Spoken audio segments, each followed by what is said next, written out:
Ghost stories come to us from far and wide, from different cultures and different times. This story comes from ancient Egypt and is over 3,000 years old, making it one of the oldest known ghost stories. The text was carved into pottery, probably a vase, that was broken and is now scattered in 4 different museums in the world. Like the pottery, the story too is fragmented, with some parts lost. But still, from these fragments rises the story of Khonsuemheb, high priest of Amun-Ra, and how he met a ghost. The beginning of the story is lost. All we know from the fragments we have is that a man had to spend the night in a tomb at the Theban necropolis, near modern-day Luxor. This man probably did not get much sleep that night, for he was woken by a ghost that resided there.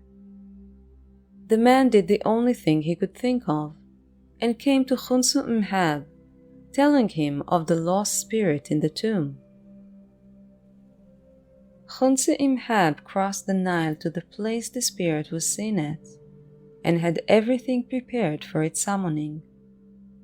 When all was ready, he stood on the roof and invoked the gods of the sky and the gods of the earth, the gods of the south and the gods of the north, the gods of the west and the gods of the east, and the gods of the underworld, saying to them, "Bring that august spirit forth." And so he came. Khonsuemheb said to the spirit, "Please, tell me your name, your father's name, and your mother's name, so that I can make all the fitting offerings." And that august spirit answered, "Nebusemech is my name, Anhmen is my father's name, and Tamshas is my mother's name." Khonsuemheb said, "Please tell me your wishes, so I may fulfill them.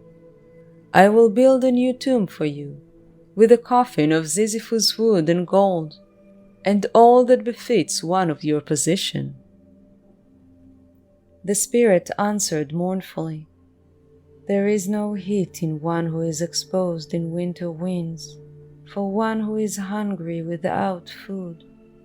I am tired of wandering, flowing like the waters of the Nile. I have heard many words and promises before, but none came to be." Khonsuemheb sat on the ground by the spirit. Tears streamed down his face. "I will remain here and share your fate. I will not eat or drink. I will not grow old or young. I will not see sunlight or inhale the northern breeze. Darkness shall be before me every day, and I will not rise to depart." Moved by the priest's actions and words, the spirit shared his story. "When I was among the living, I overseed the treasury of King Ahtep. I was a lieutenant of the army, stationed above men and below gods. I rested in the summer of the 14th year of King Mentuhotep. He rewarded my service, gifting me 4 canopic jars and an alabaster sarcophagus. He ordered that all shall be done befitting one of my position, and had me buried in a deep shaft, 10 cubits deep. But now look, the ground has collapsed. It slides beneath me, causing me to cough and tears at my tongue. Others came before you, promising to rebuild my grave 4 times already, and nothing has come of it. And you too, what am I to do with the promises you gave me? Once again, it will only come to words." Khonsuemheb implored the spirit, "Give me your orders. Tell me how to please you, and it shall be done.